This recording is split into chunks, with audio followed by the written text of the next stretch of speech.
Hello दोस्तों, नमस्कार। एक बार फिर से आप सबका बहुत बहुत स्वागत है मंजिल एकेडमी यूट्यूब चैनल पे। साथियों, आपकी मंजिल रीट 2020 जो आने वाली वैकेंसी है, उस मंजिल तक पहुंचाने के लिए मंजिल एकेडमी आपके लिए प्रयासरत है। और इसी कड़ी में मैं एक बार फिर से एक नया वीडियो लेकर आपके सामने हाजिर हुआ हूं। साथियों, हमारी ये क्लास चल रही है बाल विकास एवं शिक्षा शास्त्र, जो कि रीट के पाठ्यक्रम में अनिवार्य रूप से आपको मिलेगी। तो साथियों, बाल विकास एवं शिक्षा शास्त्र जो पाठ्यक्रम है, उसको पढ़ने से पहले हमारी जो आगे की 3-4 क्लास हुई है, वो मनोविज्ञान क्या चीज़ है, इसके बेसिक कॉन्सेप्ट को समझने के लिए हमने 3-4 वीडियो अपलोड किए हैं। अगर आपने नहीं देखे हैं और इस वीडियो में आप पहली बार आए हैं, तो मेरा आपसे निवेदन है कि पहले आप उन वीडियो को अच्छे से देखें और फिर इस वीडियो पर स्टडी करें, ताकि बिल्कुल बेसिक से हमने शुरुआत किया, बिल्कुल शून्य से शुरू किया है बाल विकास। तो आप बिल्कुल जड़ से, बिल्कुल एक शून्य से बाल विकास को पढ़ सकें, समझ सकें। तो बिना देर किए हुए हम आज की क्लास लेते हैं। साथियों, मनोविज्ञान के अंदर हमने अभी तक मनोविज्ञान का अर्थ, मनोविज्ञान के विकास के क्रम, मनोविज्ञान की परिभाषाएं और मनोविज्ञान की विशेषताएं, ये इन टॉपिक्स पे हमारी क्लास हो चुकी है। और आज की जो क्लास है साथियों, वो है मनोविज्ञान की शाखाएं। क्योंकि जैसे हम दर्शन शास्त्र से मनोविज्ञान विषय निकला है, विकास क्रम में हमने पढ़ा था इसको, इसी तरीके से साथियों मनोविज्ञान से हमारा बाल विकास शिक्षा शास्त्र विषय जो है, वो मनोविज्ञान विषय से ही निकलेगा। तो हम देखते हैं मनोविज्ञान की कौन कौन सी शाखाएं। तो सबसे पहले है शिक्षा मनोविज्ञान। शिक्षा मनोविज्ञान में क्या होता है साथियों? मनोविज्ञान के नियम एवं सिद्धांत को शिक्षा के क्षेत्र में प्रयोग करना। शिक्षा मनोविज्ञान की थ्योरी क्या है? मनोविज्ञान के नियम एवं सिद्धांत को शिक्षा के क्षेत्र में, ये ध्यान रखें साथियों, प्रयोग करना। और यहाँ पे एक बेसिक जानकारी सिर्फ इतनी रखनी है आपको। प्रथम शैक्षिक मनोवैज्ञानिक कौन कहलाता है? प्रथम शैक्षिक मनोवैज्ञानिक कौन कहलाता है? थॉर्नडाइक। ये याद रखना साथियों। अगला है मानव मनोवैज्ञानिक। मानव मनोवैज्ञानिक का मतलब होता है सिर्फ मानव के व्यवहार का अध्ययन, जिसमें कोई पूर्व कथन पॉसिबल हो, जिसको हम भविष्यवाणी भी बोल सकते हैं।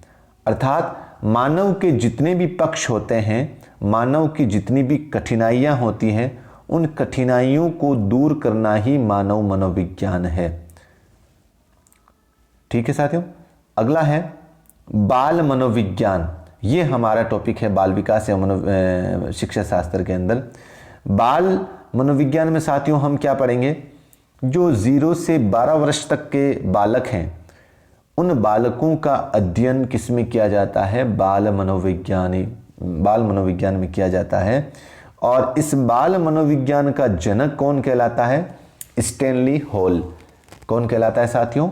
Stanley hall. अगला है किशोर मनोविज्ञान।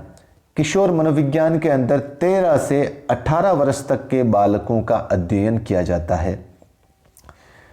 प्रौढ़ मनोविज्ञान। प्रौढ़ मनोविज्ञान में 19 वर्ष से ऊपर के प्राणियों का अध्ययन किया जाता है। आगे देखते हैं साथियों पशु मनोविज्ञान। पशु मनोविज्ञान में मानव प्लस पशु दोनों के सामान्य व असामान्य व्यवहार का अध्ययन किया जाता है।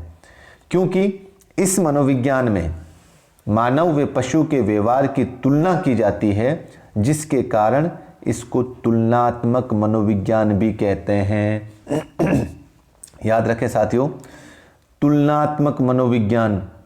तुलनात्मक मनोविज्ञान किसे कहते हैं? पशु मनोविज्ञान को।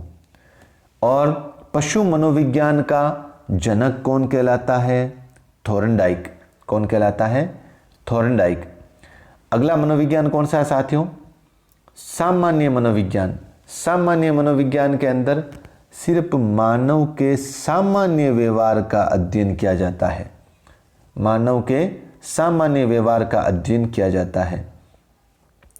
अगला देखते हैं असामान्य मनोविज्ञान। असामान्य मनोविज्ञान में मानव के असामान्य व्यवहार का अध्ययन किया जाता है। मानव के असामान्य व्यवहार का अध्ययन किया जाता है। फिर आता है साथियों प्रयोगात्मक मनोविज्ञान। प्रयोगात्मक मनोविज्ञान, इसके बारे में हमने विस्तार से पिछले वीडियो में पढ़ा था। प्रयोगात्मक मनोविज्ञान का जनक कौन कहलाता है? William Wundt. और इसने जर्मनी के लिप्जिंग शहर में एक प्रयोगशाला स्थापित की थी 1879 में, और इसके अंदर मानव के व्यवहार पर प्रयोग किया गया था, जिसमें उसने मनोविज्ञान को चेतना का विज्ञान माना था और उस पे अंतर्दृष्टि विधि से प्रयोग किए थे। आगे देखते हैं साथियों, परामनोविज्ञान। परामनोविज्ञान में क्या होता है? जिस ज्ञान की प्राप्ति हमें इंद्रियों के द्वारा होती है उसे इंद्रिय ज्ञान कहते हैं, जबकि जिस ज्ञान की प्राप्ति इंद्रियों से नहीं होती है उसे अतीन्द्रिय ज्ञान कहते हैं। अतीन्द्रिय ज्ञान कहते हैं। अतीन्द्रिय ज्ञान की विषय वस्तु आत्मा, परमात्मा और भूत प्रेतों का अध्ययन। यहां पे एक बात समझे साथियों कि हमें इंद्रियों के माध्यम से जो ज्ञान प्राप्त होता है उसे तो हम कहते हैं इंद्रिय ज्ञान, लेकिन जो ज्ञान हमें इंद्रियों के माध्यम से प्राप्त नहीं होता है उसे कहते हैं अतीन्द्रिय ज्ञान। और अतीन्द्रिय ज्ञान के अंदर क्या क्या अध्ययन किया जाता है? आत्मा, परमात्मा और भूत प्रेतों का अध्ययन किया जाता है। मनोविज्ञान में इन विषय वस्तुओं का अध्ययन किस विज्ञान में किया जाएगा? परामनोविज्ञान में किया जाएगा। जैसे भविष्यवाणी करना किसका विषय है? परामनोविज्ञान का विषय है। आगे देखते हैं खेल मनोविज्ञान। ये भी मनोविज्ञान की शाखा के रूप में विख्यात है। और एक आता है निदानात्मक उपचारात्मक मनोविज्ञान। निदानात्मक उपचारात्मक मनोविज्ञान। तो साथियों, इस तरीके से मनोविज्ञान की प्रमुख शाखाओं के रूप में हमने अध्ययन किया है। तो मनोविज्ञान की जो प्रमुख शाखा है जो हमारे पाठ्यक्रम में है वो है बाल मनोविज्ञान, किशोर मनोविज्ञान, और थोड़ा भाग अगर प्रौढ़ मनोविज्ञान को भी हम समझें तो पढ़ सकते हैं। बाकी हमारे सिर्फ बाल मनोविज्ञान, यही पाठ्यक्रम है रीट सिलेबस में। तो उम्मीद करता हूँ आपको आज की क्लास पसंद आई हो, और यही निवेदन है कि आप अगर मंजिल एकेडमी यूट्यूब चैनल पे नए हैं तो चैनल को ज़रूर सब्सक्राइब करें, और हमारा जो चैनल है आपको अपनी मंजिल जो आने वाली भर्ती है रीट भर्ती 2020 उस तक पहुंचाने के लिए प्रयासरत है। तो आप बिल्कुल बेसिक से हम पाठ्यक्रम शुरू कर रहे हैं। मेरा आपसे निवेदन है इससे पहले वाले वीडियो ज़रूर देखें और चैनल को लाइक करें, सब्सक्राइब करें, अपने साथियों तक शेयर करें। अब दीजिए मुझे इजाज़त। जय हिंद, जय भारत।